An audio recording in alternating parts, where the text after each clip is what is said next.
United states of আমেরিকাতে একটা conference হয়েছিল। ওই কনফারেন্সটা হচ্ছে পৃথিবীর যত ধর্মগ্রন্থ আছে সবগুলো ধর্মগ্রন্থের 10 মিনিটের আবৃত্তি শোনানো হবে। কয় মিনিট? চিল্লায় বলেন। ওখানে গিয়েছে শ্রীমত ভগবত গীতা, গিয়েছে বাইবেল, ত্রিপিটক, দশাতীর, Veda, Purana, Ramayana, Digha Nikaya, Yahwist, sacerdotal, Talmud, Torah, old testament, new testament, Zend Avesta এবং আল্লাহর কোরআনও। কোন সুবহানাল্লাহ। চীনের প্রাচীন ধর্ম কনফুসিয়াসের পাণ্ডুলিপি গিয়েছে। যারা আগুনকে পূজা করে, অগ্নি উপাসক, আগুন দেখলে নমস্তে নমস্তে গায়, তারাও গিয়েছে। 10 মিনিট করে সময়। এই কনফারেন্সের উদ্দেশ্য হচ্ছে এইটা চেক করা, in order to check which book, which recitation of the holy book is the most excellent recitation ever. কোন বইয়ের আবৃত্তিটা বেশি সুন্দর লাগে। 10 মিনিট করে সময়। সব ধর্মের ধর্মীয় কিতাবের শায়েকরা, গুরুরা, ধর্মনানকরা আর ফাদাররা আর কারীরা বসেছে। বিচারকের সামনে 2টা বাটন, একটা গ্রিন বাটন, একটা রেড বাটন, একটা সবুজ বাতি, একটা লাল বাতি। আবৃত্তির সময় 10 মিনিট। চিল্লায় বলেন কয় মিনিট? সবুজ বাতিতে চাপ দিলে আবৃত্তি শুরু, রেড বাটনে চাপলে আবৃত্তি শেষ। প্রথমে ডাকা হয়েছে শ্রীমত ভগবত গীতা। 10 মিনিটের জন্য যে পড়তে শুরু করেছে, ওম নমো ভগবতী বাসুদেবায়। 10 মিনিট পড়েছে। পড়ার পরে বিচারক রেড বাটনে প্রেস করেছে, সময় শেষ, নেমে গিয়েছে। এরপরে ডাকা হয়েছে ত্রিপিটক, বিনয় পিটক, শাম পিটক, অভিধর্ম পিটক মিলে 3টা পিটক। এটা বৌদ্ধ ভাইদের কিতাব। এরা বলে ওম শান্তি, ওম শান্তি। আসলে মিয়ানমারে ওরা যা করছে ওদের বলা দরকার ওম অশান্তি, ওম অশান্তি। ওরা বুদ্ধাং শরণং গচ্ছামি, ধাম্মাং শরণং গচ্ছামি পড়তে পড়তে 10 মিনিট শেষ, চলে গেল। এরপরে ডাকা হলো দশাতীর, দশাতীরের ওরাও পড়লো। এরপরে ডাকা হলো গ্রন্থ সাহেব, পড়লো। জিন্দাবেস্তা পড়লো 10 মিনিট।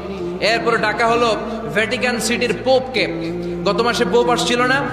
এই পোপের আগের পোপ, তাকে ডাকা হলো to recite the Holi Bible for 10 minutes. 10 মিনিটের জন্য বাইবেল পড়তে আসেন। উনি এসে ওনাদের বাইবেল পড়ে গেল 10 মিনিটের জন্য। ওনার বাড়ি হচ্ছে ভ্যাটিকান সিটিতে, ইটালির রোমের মাঝখানে স্বায়ত্তশাসিত একটা আলাদা দেশ আছে।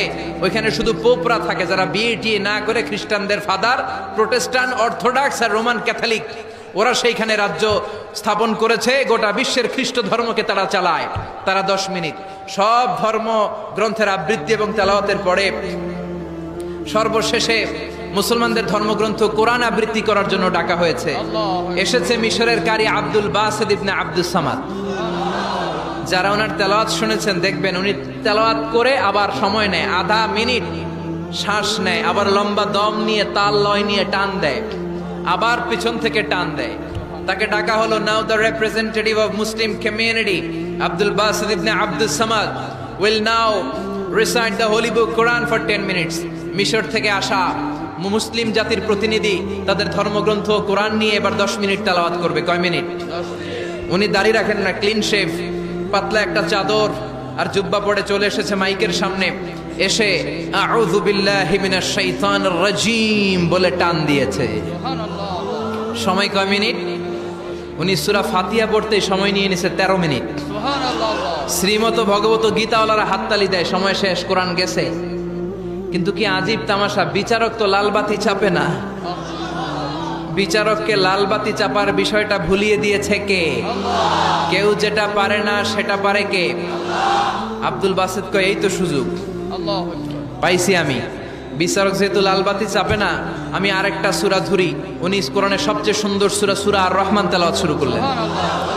উনি উনার গলায় আল্লাহ যত সুর দিয়েছিলেন সব সুর, দরদ, আদর ঢেলে দিয়ে সুরের ঝংকার তুলে পুরো কনফারেন্সকে মাতিয়ে দিলেন।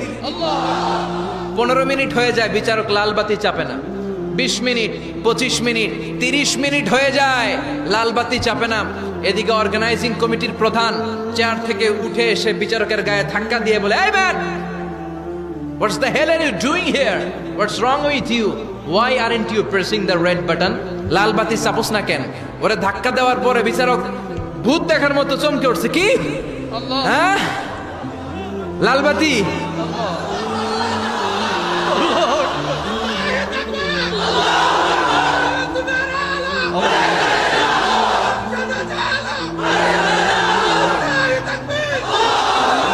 অর্গানাইজিং কমিটির চেয়ারম্যান যখন ধাক্কা দিছে, why aren't you pressing the red button, তুমি লাল বাতি চাপো না কেন? ভিমড়ি খেয়ে ওর লাফ দিয়ে, কি হ্যাঁ লাল বাতি নীল বাতি কোন বাতি কোন বাতি? হুশ নাই, ওর হুশ নিয়ে গেছে কে? আবার যখন আব্দুল বাসেদের তেলাওয়াতের দিকে তাকায় আবার বেহুশ। না পেরে বিচারক দাঁড়িয়ে বলে, O Abdul Basit ibn Abdul Samad, come from Egypt, there is no time limits for you, recite as much as you wish. O Abdul Based, আজকের এই প্রতিযোগিতায় তোর জন্য তেলাওয়াতের কোনো সময় নাই, তোর যত মনে চায় তুই পড়ে যা।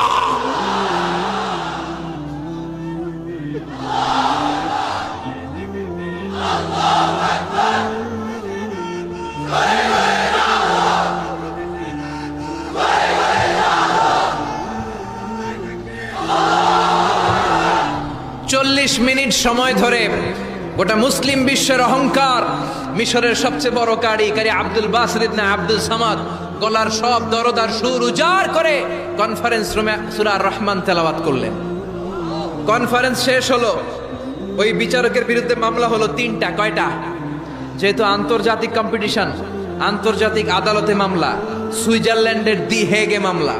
হ্যান্ডকাফ পরিয়ে বিচারককে নেওয়া হয়েছে। মাননীয় আদালত বলে, why made you partiality between the books? You have given to Bible 10 minutes, you have given to Srimata Bhagavata Gita 10 minutes, you have given to Tripitaka 10 minutes, why have you given extra 30 minutes for Quran? সব ধর্মগ্রন্থরে 10 minute দেওয়ার কথা, বাইবেলরে দিলি 10, শ্রীমত ভগবত গীতারে দিলি 10, ত্রিপিটকরে 10, কোরআনরে অতিরিক্ত 30 minute, মানে আগের 10 আর 30 মিলে 40 minute দিলি কেন? বিচারক বলে, অনারেবল জাজ, I have a humble question to you. মাননীয় আদালত, আমার একটা বিনয়ের প্রশ্ন আছে। আদালত তো টাসকি খেয়ে গেছে, কিরে আমার এবার প্রশ্ন করে কেন? বিচারক বলে, আমার প্রশ্ন হচ্ছে, বিচারক তো আমি নিজে হই নাই, জাজ তো আমারে আপনারাই বানাইছেন। আমি তো ওদেরকে 10 মিনিট দিছি, ঠিক কি না? আমি তো বাইবেলরে 10 মিনিট দিয়েছি। এর কারণ, যখন বাইবেল পড়তে এসেছে আমার হুশ আছে, আমার সময়ের জ্ঞান আছে, আমি সময়ের টাইম ধরে বসে আছি, আমার হিতাহিত জ্ঞান আছে, আমার নার্ভাস সিস্টেম ওকে। 10 মিনিট শেষ, আমি রেড বাটনে চেপেছি, উনি নেমে গিয়েছে, বাইবেলকে ডেকেছি, বাইবেল শেষ, শ্রীমত ভাগবত গীতাকে ডেকেছি, গীতা শেষ, ত্রিপিটককে ডেকেছি। কিন্তু এই মিশরের কারি আব্দুল বাসেদ জুব্বা একটা পরে কোরআনটা হাতে নিয়ে মাইকের সামনে এসে কি যে বলে একটা টান দিল, ওই টান দেওয়ার সাথে সাথে আর আমার হুঁশ নাই। আমি কি সাগরের উপর, নাকি মহাশূন্যে, নাকি জমিনের অতল গহ্বরে? আমি কোথায় বসে আছি, আমি কোথায় দাঁড়িয়ে আছি, আমি নিজেই জানি না। আমার সময়ের কোনো জ্ঞান নাই, আমার হিতাহিত বুদ্ধি নাই, আমার নার্ভাস সিস্টেম ফল ডাউন করেছে, আমার শরীরে ভাইব্রেশন শুরু হয়েছে, কাঁপুনি শুরু হয়েছে। মাননীয় আদালত, যখন একটা মানুষের হিতাহিত জ্ঞান থাকে না, যখন একটা মানুষের সময়ে কোনো বিবেক বুদ্ধি থাকে না, যখন কারো নার্ভাস সিস্টেম ফল ডাউন করে, কি এক মন্ত্র সে পড়তে শুরু করলো, আমার হুঁশ সে কেড়ে নিল, আমি কিছুই বুঝতে পারছি না। যখন আমি আমার সাথে নাই, যখন আমার হুঁশ নাই, যখন আমার নার্ভাস সিস্টেম ফল ডাউন করেছে, এরকম একটা পরিস্থিতিতে যখন আমি medically unfit, how can I press the red button? You answer me. কেমন করে আমি লাল বাতি চাপবো তুমি বলো? প্রিয় ভাইয়েরা, আপনারা যারা আইন নিয়ে পড়াশোনা করেন তারা জানেন, কেউ যদি মেডিকেলি আনফিট থাকে তার কোনো বিচার হয় না, ঠিক কিনা? পাগল খুন করলেও বিচার নাই, ঠিক কিনা? সে কোরআনকে অতিরিক্ত সম্মান দেওয়ার কারণে সর্বশেষে এই বিচারকের কোনো বিচারই হয় নাই। বেকসুর খালাসের ব্যবস্থা এই বিচারককে করে দিয়েছে কে?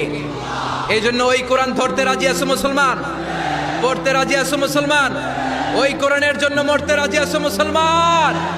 অনেক আলোচনা হয়েছে, 3টা কর্মসূচি নিয়ে বিদায় নিতে চাই। কর্মসূচি নাম্বার 1, কোরআন তেলাওয়াত করতে জানতে হবে। রাজি আছেন? যারা জানি না তারা শিখবো। 2 নম্বর কর্মসূচি, মাতৃভাষায় প্রতিদিন কোরআন পড়বো। কোরআনের বঙ্গানুবাদ পাওয়া যায় মোবাইলে, অ্যান্ড্রয়েড সেটে কোরআনের ট্রান্সলেশন পাওয়া যায় বঙ্গানুবাদ। প্রতিদিন একটা আয়াত হলেও আমরা কোরআনের অর্থ পড়বো। 3 নাম্বার, বাঁচি আর মরি কোরআনের পক্ষে থাকবো। চিল্লা এখন ঠিক কিনা? এই কোরআন আমাদের প্রাণ, এই কোরআন আমাদের জান। এই বাংলার জমিনে কোরআনের আইন চালু হোক, আমরা চাই কি চাই না? যারা কোরআনের বিরুদ্ধে কথা বলবে ওদের সাথে আমাদের কোনো সম্পর্ক। আল কোরআনের বিরুদ্ধে একটা আইনও বানালে ওই আইন আমরা মানবো না। চিল্লায় বলেন ঠিক কিনা? আমরা এই কোরআনকে বুকে ধারণ করতে চাই। রাজি আছো মুসলমান? হাত তুলে আল্লাহর দেখা।